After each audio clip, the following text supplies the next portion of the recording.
Welcome to Waz on Wire. Today, we're talking about Khairy Jamaludin's analysis on the massive political swing in Sabah. Yeah, and it's an analysis that's really turning heads, not just because it's from him, the former United Malays National Organization youth chief, Right. but because of what it suggests.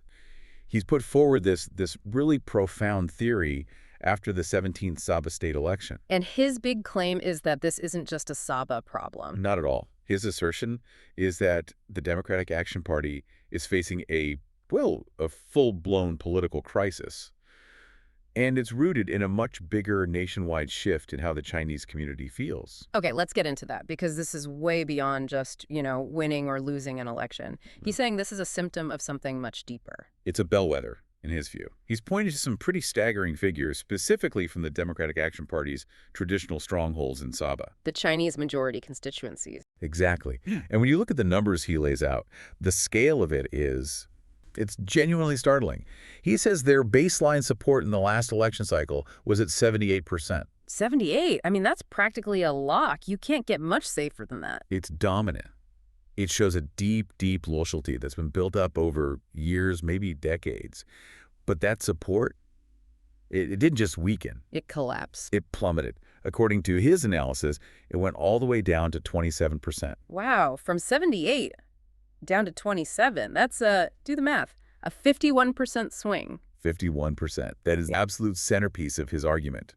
To give you some context, a 5 or even 10% swing can flip a government. Of course. A 51% swing is a political tectonic shift. It's almost unheard of. It's a total rejection. It's not just dissatisfaction. And so where did half of their voters go? Well, his analysis shows they swung pretty decisively over to Party Warisan Sabah. Okay, so they didn't just stay home. They actively chose someone else. Right. And that's critical. They were looking for an alternative, a different story. So with a number that huge, 51%, what's his conclusion? You can't just blame that on, say, a bad local candidate or some local issue. Absolutely not. And that's his core point. A swing of this magnitude is, in his view, just not possible if it's only about Sabah politics. It has to be bigger. It has to be a symptom of a much larger nationwide crisis affecting the party's relationship with its core base. He's framing this Sabah loss as the first clear sign of a national systemic failure. Okay, so that sets the stage, a crisis. Yeah. But he doesn't just point out the problem, he gives a reason for it, the why. He does. This is where it gets really compelling. The main reason he identifies is all the political compromises the Democratic Action Party had to make over the last 3 years in government. Ah, the reality of governing. Exactly. See, this is the crux of it. For decades, while they were in opposition, they built up this very specific image.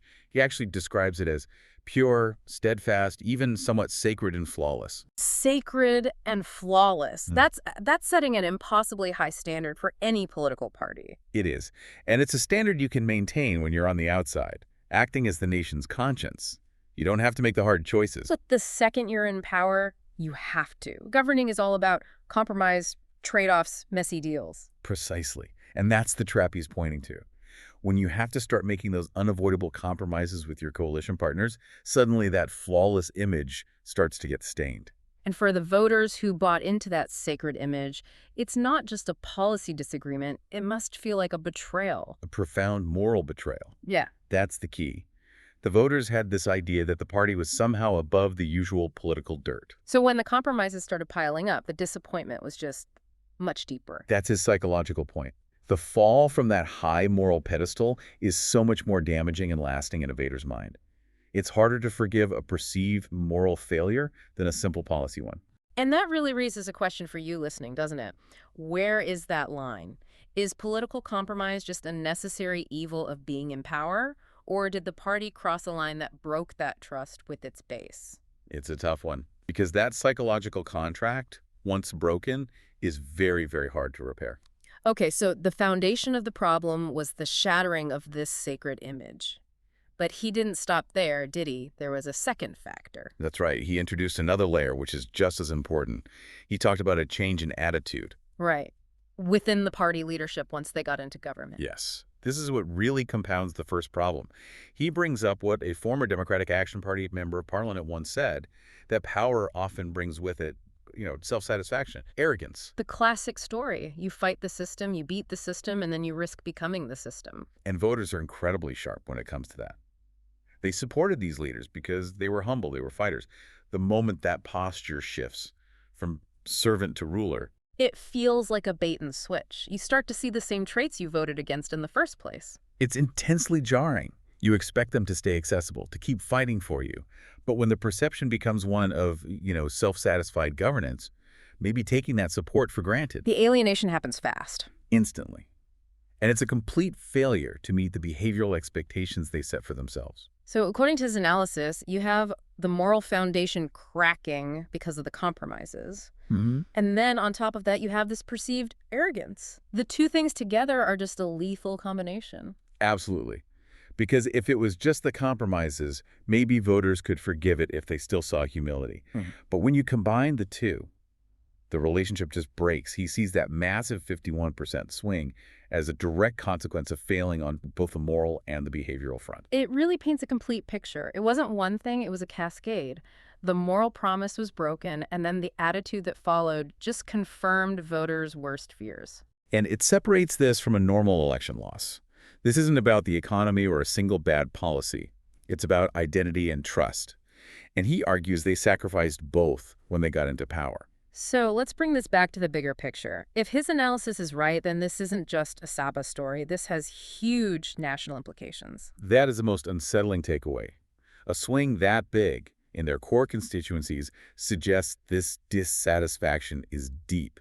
He's basically saying Sabah was just the first place this volcano erupted. The first major sign of a national mood shift. Exactly. And if that same feeling is bubbling under the surface in peninsular Malaysia, the consequences for the party could be, well, devastating. Because their entire position in the national coalition depends heavily on that core support.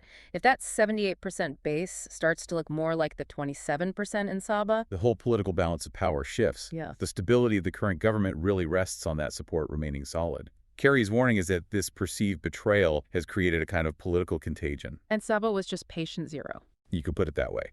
The first place the symptoms became undeniable at the ballot box. So to sum it all up, Khairy Jamaludin's argument is this. The Sabah swing is a national warning sign. It was caused by the collision between the party's sacred opposition image and the messy reality of governing. And then it was made so much worse by a post-power change in attitude, a perceived arrogance that alienated their own base. Which leaves us with a very provocative question flowing right from his concerns. Does this sharp shift in sentiment that we saw in Sabah signal a trend that's going to spread across peninsular Malaysia? And if it is, what on earth can the party do to rebuild that trust before it's too late? What does all this mean for the stability of the entire country? Something for you to mull over. The ground is definitely shifting. His analysis just gives us a map of the fault lines. Remember to like and subscribe for more videos like this.